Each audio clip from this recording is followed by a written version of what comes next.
Niki, je l'ai rencontré lors de mon séjour sur l'île du Prince-Édouard à l'été 2013.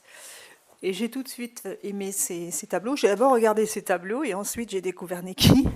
Et en fait, ce que j'aime dans ces tableaux, c'est qu'elle détourne les pierres, les rochers qu'elle prend ou ce qu'elle peut trouver sur les plages de leur fonction. Et elle y rajoute des lignes, des petites lignes très fines, parce que c'est une personne qui est très délicate, une artiste très délicate et pour leur donner une nouvelle vie, une nouvelle dimension, une nouvelle fonction. Je lui ai demandé si elle voulait venir au Contamine pour une année, pour une saison, pas pour une année, mais pour une saison de land art, puisque la station, depuis quelques années, s'intéresse beaucoup au land art. Elle a accepté et elle a commencé à chercher des idées quand elle était encore à ce moment-là au Canada, et elle était partie sur de la laine qui était un petit peu le thème du land art d'il y a 2 et 3 saisons.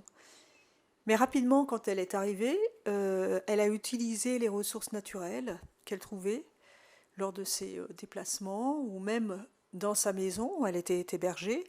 Elle a trouvé des tiges, par exemple, et elle y a installé sur chaque tige des pompons. Chaque tige et chaque pompon ont été installés dans un champ de neige, et ça a formé un champ de pompons qui ressemblait à un champ de fleurs. Et ça, c'était d'une très très grande beauté, d'une très grande poésie. Et d'autant plus que les pompons se balançaient quand il y avait du vent. J'ai trouvé ça formidable. Par la suite, elle a décliné, elle a fait d'autres choses. Elle a fait un oursin géant toujours en prenant des branches. Elle aime beaucoup les accumulations de choses. Et finalement, tout au long de la saison, elle a fait aussi des motifs dans la neige. Bon, ça c'est déjà plus classique puisque ce sont des choses qui sont déjà vues dans d'autres stations, mais de même, elle y a apporté son cachet, notamment elle a travaillé avec moi, nous avons travaillé ensemble en utilisant la symbolique des arts premiers canadiens pour faire des motifs géants d'une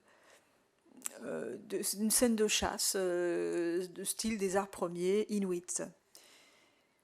Et j'ai beaucoup aimé sa délicatesse et surtout son souci de bien faire. Et aussi quelque chose qui est formidable, c'est qu'elle a pris son temps. Et ça, c'est typique des gens qui habitent sur l'île du Prince-Édouard. Ce sont des gens qui prennent leur temps. Elle n'est pas bousculée. C'est ce qui fait que son travail est si abouti et si fin, parce qu'elle prend son temps.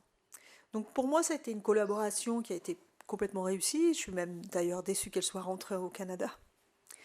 Et j'ai vraiment apprécié euh, toute la créativité, l'inventivité et le respect aussi de l'environnement qu'elle nous a apporté. Elle est très, tout ce qu'elle a fait était vraiment 100% contamine, c'est-à-dire que c'était des éléments que l'on trouvait au contamine, et en même temps, elle a apporté sa petite touche personnelle, sa joie de vivre. Voilà, ce fut une belle saison de land art.